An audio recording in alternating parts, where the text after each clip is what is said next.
covenant faith. This is where the covenant was first established with Israel. This is where Israel entered into covenant with Yahweh. And so he wants to know at the roots of his faith whether Jezebel is going to win or not. Now, he's killed all these prophets, but Jezebel is still the power in the north. And so he comes down there to see what is the exact nature of the covenant? What does God want him to do? And is this wild woman going to actually succeed? Along the way, he sits under a broom tree. If you wonder what a broom tree this is a broom tree. You read it, I suppose, in your text, but this is what it looks like. It's just a desert, kind of a scrubby growth. So he sits under there, and he's going to run a long ways. This is a satellite picture from one of the space shuttles, and this is the Sinai Peninsula. This is the Red Sea, the Gulf of Aqaba. This is the bottom end of the Dead Sea and the Araba Trench, and then the Jordan River goes up here, and Mount Carmel is going to be somewhere right up in here on the coast. This is the coastline, and this is the Mediterranean. So I know it's an odd angle that you usually don't see, but if we were looking at it from sort of from the standpoint of this, the camera, the space shuttle is looking at kind of up this direction. Okay, so this is where he's going to run. Long ways. He didn't want to stay around too close to where Jezebel was, so he runs. It's basically a couple hundred miles. I mean, he goes down a long ways to get away. And he goes down to the mountain. Now, when he's down there, we're going to see some really interesting things. First of all, this is the mountain where God appeared to the children of Israel and to Moses. And back in the book of Exodus, how does God appear to them on this mountain? They gather around the foot of the mountain. Moses says you got to purify yourself. You got to put a barrier around there. Don't get too close. Don't touch anything. You'll die. And how does God appear to them? Cloud, earthquake. Thunder, earthquake, and fire, or lightning, if you will. God appears to them in that way. So that's the way it happens for Moses. Elijah gets down there, and there is a cloud, there is an earthquake, there is lightning and fire, but God's not in any of those things. So this is different. Rather, God is in what in Hebrew says the sound of silence. Now, I'm not sure how your New Living Translation translates that. It says a whisper. It says a whisper? Okay, gentle whisper. Well, that's fairly typical English translation, and that may be what it means, but the actual words in Hebrew means the sound of silence. So it's exactly the opposite of what happens with Moses. In Moses, it's noise, it's thunder, it's boom, bang, bam, everything going off, the mountain's on fire. Elijah's down here. That stuff happens, but God's not in it. Now he speaks in the sound of silence. And the difference, I think, underscores the difference between Yahweh and Baal.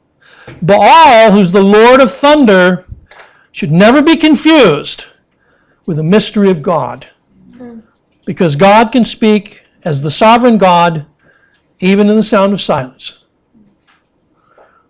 And I think that's a valuable thing for us today. Yes. Sometimes we think only God, he actually does things in the midst of a big commotion. Yeah. That's not always true. God can speak in silence just as well.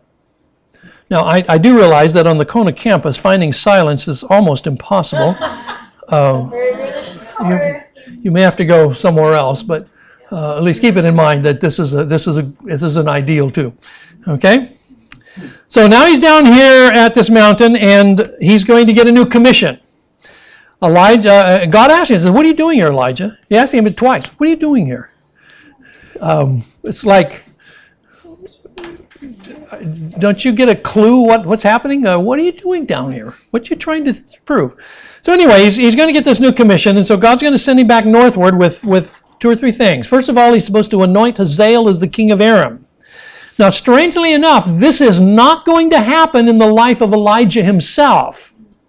It is going to happen in the life of his prophetic successor, Elisha, who's going to be operating under the mantle of Elijah, quite literally under the mantle of Elijah. Okay, so this prophecy, even though it's given to Elijah, is really going to happen somewhat later. Secondly, he's going to anoint Jehu as the king of Israel, as the man who will exterminate the family of Ahab. And that's certainly going to happen in 2 Kings. And finally, he's going to anoint Elisha, his prophetic successor, and between Hazael up here, Jehu here, and Elisha here, the family of Ahab and Jezebel is going to be wiped out. Most of the other assassinations happen by army people to their leaders, but all of these deaths are going to happen as a judgment upon the family of Ahab because of their paganizing ways. So this is God's marching orders to Elijah, and he sends him back. You'll notice that when he goes back, the first thing he's going to do is actually the last thing in the list, and that he's going to find his prophetic successor, who is Elisha. And he's going to find Elisha doing what? Plowing with oxen. How many yoke? 12. Now we're talking John Deere tractor style here. I mean, this is big stuff. Most people have 2 oxen at most. And that means that if Elisha is plowing with 12 yoke of oxen, Elisha belongs to a family that is got more money than you do. So Elisha is going to give up a life of a certain amount of luxury, if you will, a certain amount of wealth, in order to be the prophet in the role of Elijah. So this is the way they plow with oxen. Actually, sometimes even today they still use oxen to plow with. And Elisha had 12 yoke, so probably wealthy. Now, the Omri dynasty has tried to create political alliances to secure their borders. This is similar to what Solomon did in his reign. So he has sealed his alliance with Ethbaal of Tyre by marrying Jezebel to Ahab. He has suzerainty over Moab. We looked at the Moabite stone a little bit ago. And in that stone it says that Omri has suzerainty over Moab. So there's a suzerainty treaty, if you will, between Israel and Moab. He is also going to try to infiltrate the south. Bring this map back over. Whoop, I got one map too many here. So even though the northern nation is up here, he's going to try to infiltrate the south by marrying their daughter Athaliah to the son of Judah's king. That secures the southern border, but it also opens the door for more cultural exchange between the kingdom of Ahab and the kingdom of Judah. And that's going to end in some pretty serious stuff by the time we get to 2 Kings, because eventually Athaliah is going to try to bring the Baal cult to Jerusalem, and she's going to try to get rid of the royal family of David. So this is a big deal. And the primary threat now to the northern nation is going to be Aram. So there's going to be quite a bit of political scuffling between the kingdom of Ahab and the kingdom of Aram. Now we come to another story, and this story has to do with Israelite property law. Who owns the land of Israel?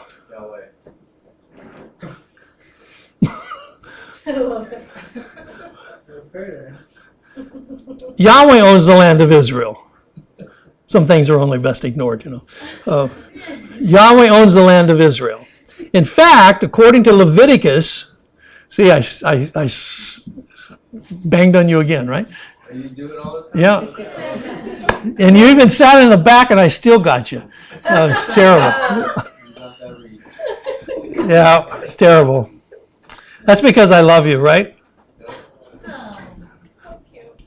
Is that what you tell your kids? I'm only doing this because I love you.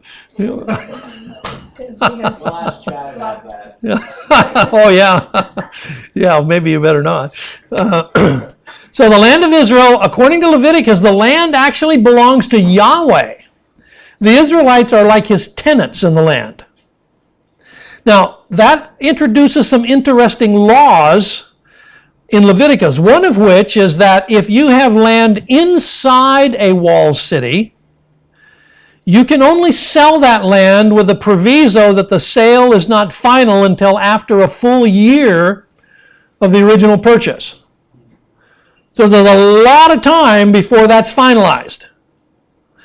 And to make it even more interesting, if you own land outside walled cities, which is basically farmland, arable land, you cannot sell it permanently, period. You just can't sell it. It belongs to Yahweh. It's not yours to sell. You can lease it temporarily on the basis of a land contract, and even when that happens, it can still be redeemed by the original owner or his family, and at the Jubilee, which happens every 50 years, the land automatically reverts back to the original owner. So the point is that any kind of farmland outside a walled city simply cannot be sold. It can be leased temporarily, but it can't be sold. Now you need to understand that before you get to the story of Ahab, Jezebel, and Naboth. Because Naboth is a vineyard farmer, and he owns a vineyard farm that is outside the walled city of Jezreel, and Ahab wants it and wants to buy it, and Naboth says, I can't sell it. What that really means is that Naboth is a Torah-observant Israelite in the north. He's conscientious about the law of Moses. And even though he's surrounded by pagan religion, he's determined that he's going to be faithful to the covenant of God. So Ahab says, well, I'll give you a better price than it's even worth. That's not the point, Naboth says. Point is, I can't sell this. The covenant of Moses won't let me sell this. I can't do this. Well, of course, in the end, Jezebel is going to come to the rescue. So Jezreel, the site of Ahab's winter palace, is the home to Naboth, the vineyard farmer, and he refuses to sell the vineyard, and Jezebel conspires to have him murdered so that his property can be seized by the crown or by Ahab. And so she arranges for false witnesses. They accuse him of blasphemy, and he is executed. And Ahab goes down to see his new vineyard, and who shows up? Elijah the prophet.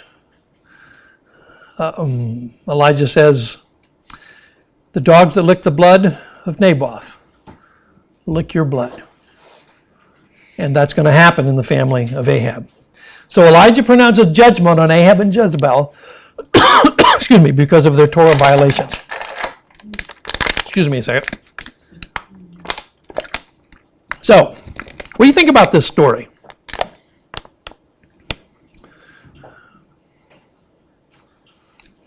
It's just Yep, Daniel? further proof how far off Ahab is, and how far off Jezebel is, Yeah. and how far off she is manipulating the seat of power, because it says that she wrote all the things with the king's name, with the king's seal. Yes. It was like the king had done it, and it's Yep. just like, just I think it's just a further point to the corruption in the kingdom.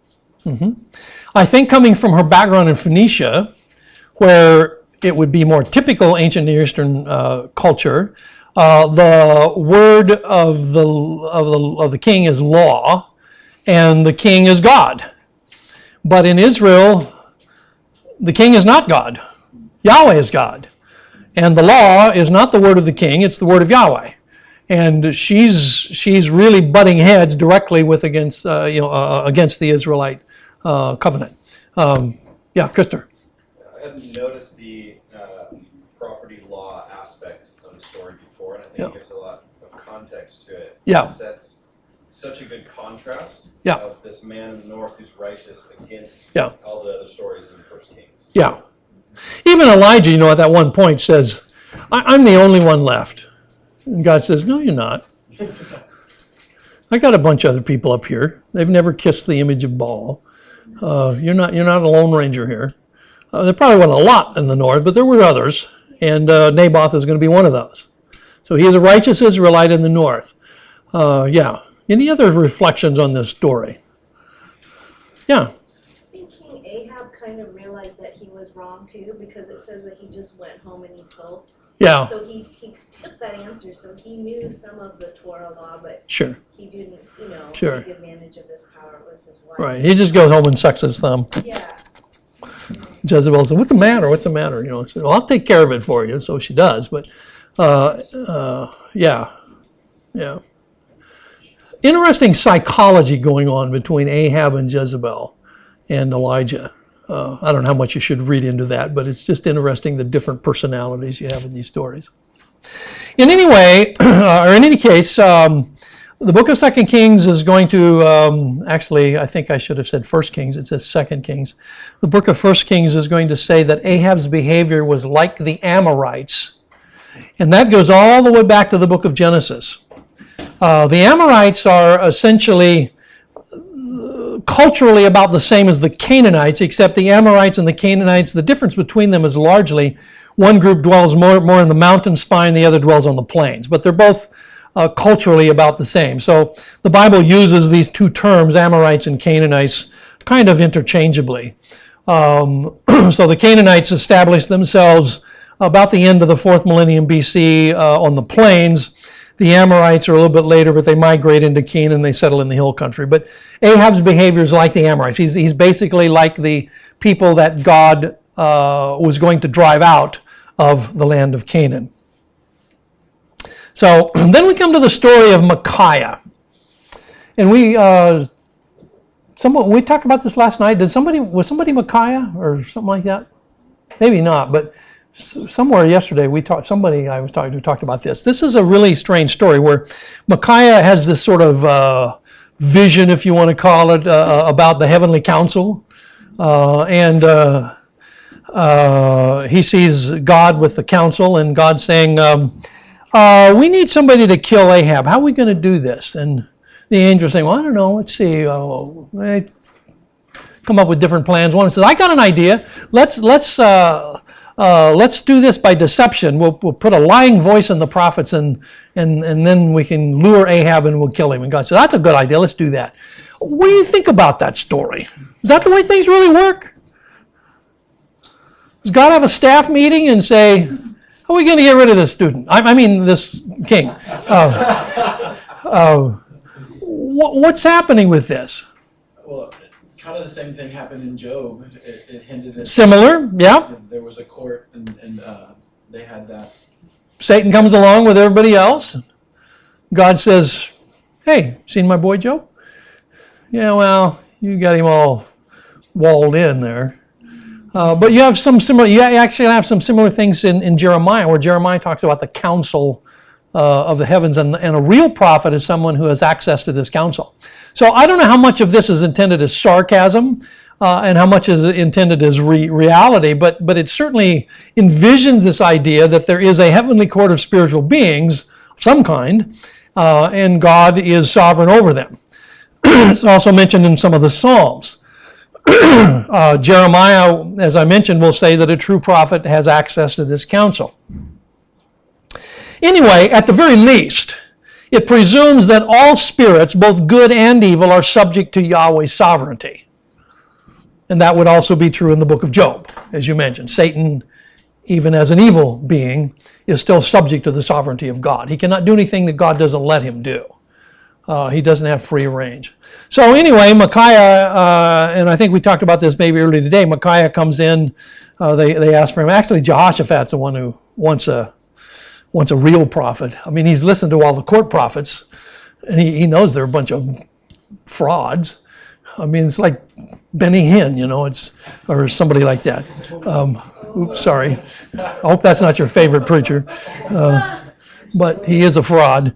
Anyway, they're bringing in Micaiah, and they keep telling him, everybody said this, they said this, you need to say the same thing. And Micaiah said, well, I can only say what God tells me to say. But anyway, they bring him in, and all the other prophets are saying about this war, go, go, go, go, you'll have the victory, you'll be successful, blah, blah, blah. So Micaiah comes in and he says, go, go, go, go, go, yeah, you'll be successful. But I think he must have said it with a little bit of sarcasm or something, because Jehoshaphat says, no, Micaiah, tell us what God really says. Oh, you want to know what God really says? Oh, well, that's different. You're all going to get killed. Well, not all of you, but Ahab will anyway. And Ahab said, see, I told you, he never says anything good about me. He always says bad stuff. So anyway, Ahab says, put this prophet in jail. We'll keep him on bread and water till I get back. Micaiah says, if you come back, I'm not a true prophet. So Ahab goes into the war, and he gets shot with a random bow shot. He actually disguises himself, but he gets shot between the sections of his armor, and he is going to die in his chariot. And when he dies, they're going to wash out the chariot with a garden hose. Or, well, probably not. Just something anyway. And the dogs are going to lick his blood, just like Elijah said. You're going to see the same thing is eventually going to happen to his wife Jezebel as well. Yeah, Ezekiel. I really like the image of how he tries to bend the prophecy in a way. Like, Yeah. Okay, if he thinks that, they're going to kill me if I put somebody else in my clothes, then, the prophecy is going to Sure. be full. Yeah. Yeah. And how it just comes so in a specific point, like it's Mhm. a very random arrow. Yeah, that yeah. will go through a very narrow space and kill him, even though he's in disguise. Yeah. In fact, this is the narrow space through which it would go. These are armaments from the ancient world. These are in the British Museum. These are sections, armor sections. So this is what Ahab is wearing, something like this. And you can see there's not much space there, but somewhere there was a space, and this arrow, this random arrow, strikes him, and he is dead, just as Elijah the prophet has said. Yeah, so that's a good point. Yeah. So what does the story of Ahab tell us about the use of power?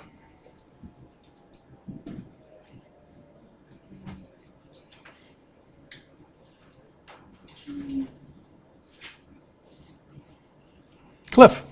I think it showed that, or God showed that he was in control. Okay, the real power is God. Yeah. Yeah. Even though, as Ezekiel said, Ahab tries to manipulate the prophecy Right. and sort of weasel his way around it, still, God is in control. Yeah. Yeah. How about Ahab and Jezebel as political leaders in the use of power? They come from a tradition in Phoenicia, at least Jezebel, where the throne has all the power there is. But in Israel, it's not supposed to be that way. God is the power. King, at best, is the regent of God. He only works under God's power. In Israel, God is the king. In Phoenicia, the king is God. Exactly the opposite of each other.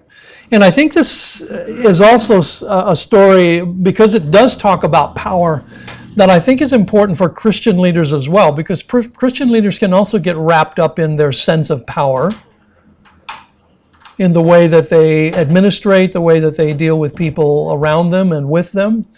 And they need to always remember that the basic power doesn't belong to them. It belongs to God. And as soon as they assume it belongs to them, they have already crossed a line that's not a good one. That's not healthy for them. Yeah. By external standards, Ahab was a highly successful king. In fact, he's recognized in several Assyrian records as the primary king of the Canaanite states. Obviously, God doesn't think of him that same way. In the book of 1 Kings, Ahab doesn't get any commendation, in spite of the fact that he's very successful in a worldly way. He's got a strong standing army, he's got a strong standing chariot corps, his capital is secure. None of that makes any difference to the writer of 1 Kings. Ahab is the worst possible king of the whole northern kingdom, in spite of his success. And what does that tell you about the things that God values, and how does God assess success? It says it in a memory verse this week. can't remember the reference. It's my memory verse. I can't remember. That was last. Like God lives at the heart. Okay, yeah, okay. Yeah, Those there's thing that all was that said part. about David and Samuel. Yeah, about obedience and being Yeah. faithful to Okay, his sure. words. Don't get caught up in evaluating success by cultural success definitions.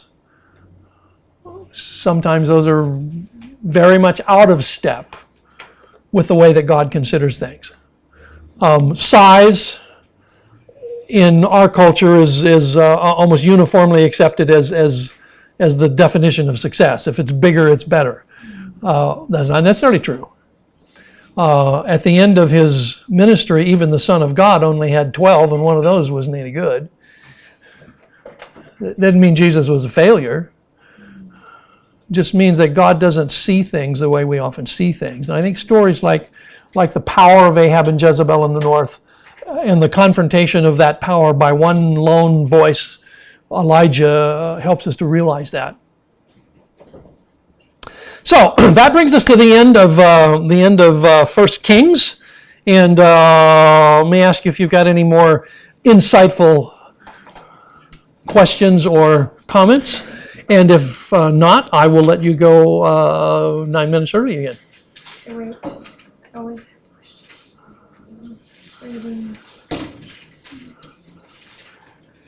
Sorry, I think I missed just what you said last. I know you said don't get caught up with our own culture's understandings of success. The cultural understanding of success. What would be in your idea? For instance, as a pastor, and I was a pastor for 34 years, very common question: how big is your church? And you know when that question comes that they're going to make an assessment. Okay, has it got 100 people, 300 people, 1,000 people? They're going to decide whether or not it is a successful church by how many people you have. I don't think that's the way that God thinks about it. God is interested in faithfulness, but size isn't the issue. Faithfulness is. Faithfulness to the covenant is the issue. Faithfulness to Him is the issue. So that's the way I would define it. I would think that what Paul says in the New Testament, even to the Corinthians, he says, it doesn't really matter what you say about me. It doesn't matter if you judge me. God judges me. And what He's interested is in stewards who are faithful. So I think that's the bottom line. Because I've wrestled with this Yep. for a few years now, and at the end of Ecclesiastes, I kind of just got that, like, well, this is kind of pointing to it when the author, the writer, To fear God. teacher, says the fear Keep of His God, commandments, yeah. and keep His commandments. This is the bottom line. Yeah. This is the bottom line. Yeah. I think so. Ezekiel and then Daniel. I think it's kind of cliche, but it's kind of true.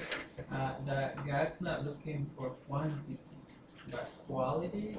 I would agree with that, yeah. Right? Because like the standard you're saying, how many people does your church have is not really how many believers you have, not how many true Christians you have, Sure. but how many people just show up. Yeah.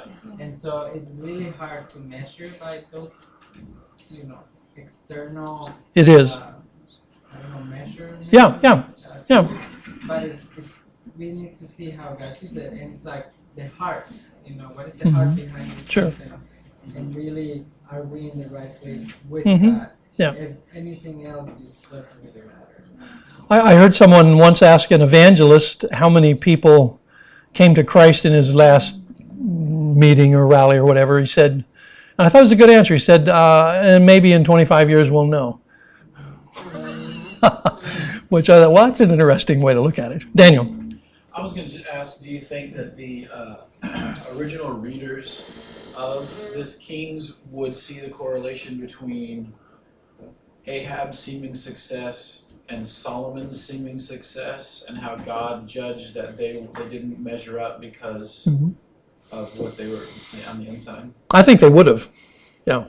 Assuming that the King's record, I mean, it's a compilation of records from the annals and so on, but by the time this is put together at roughly the time of the exile or shortly after the exile, I think that would have been vividly apparent to them, that parallel. that the downfall of Solomon is replicated in a variety of other figures, even Ahab in the north. Yeah, I think so. What chapter did you end off the teaching? 22. 22. That's the last one. Okay. Yeah. Yeah. The majority of portion was covered Israel, not Judah. So, for the Yeah. king. A lot of First Kings is about the northern nation. I mean, there's about the southern nation too. When we get to Chronicles, there's going to be everything about the southern nation and nothing about the north. So those will be different. Okay, so is there any kind of a purpose behind it? Or? Well, part of it is the way I'm handling this. I'm spending more time with the north, partly because there's more time in First Kings in the north, but partly because it is the north that is the primary force that is leading Israel away from covenant. Even the south is also compromising, but they're in many ways taking their directions from the north. They're mimicking things that happen in the north. And so the northern nation becomes a catalyst for this covenant unfaithfulness, which is... I'm just talking about lecture itself, but the Bible... But the Bible portion. Well, I think the same is true. I think the same is true in the Bible portion itself. It's the north that is the catalyst. In fact, do you know by any chance what a chiastic structure is? Did you ever talk about that? Well, it's chiastic. I know you call it chiastic, but that's wrong. You can say it again, we've talked about it, but Okay. Okay. Anyway, there's a, and I didn't talk about this in structure. I wouldn't even talk about structure at all. But there is a way of understanding First and Second Kings where the Omri dynasty is the center of a chiastic structure that involves both of these books, First and Second Kings, and it is the hinge point upon which everything revolves because it is the leading force of covenant breaking that affects both the north and the south. And I think that's actually part of the biblical text itself and designed to be that. Yeah. So the North is the superpower. I mean, they have more power. They have more power. Is Yeah. that true through everything? Well, for most of it, not all of it, but for the most part, the northern tribes have a bigger army. They have more wealth, and their kings are quite powerful kings. The south, just somewhat less than that. Yeah. Yeah. We're going to pick up with 2 Kings tomorrow. In the meantime, I didn't quite get you out 9 minutes early, but I've given you 4 minutes early, so 4 minutes is better than nothing, right? Yes. thank you. We'll see you tomorrow. Have a good lunch.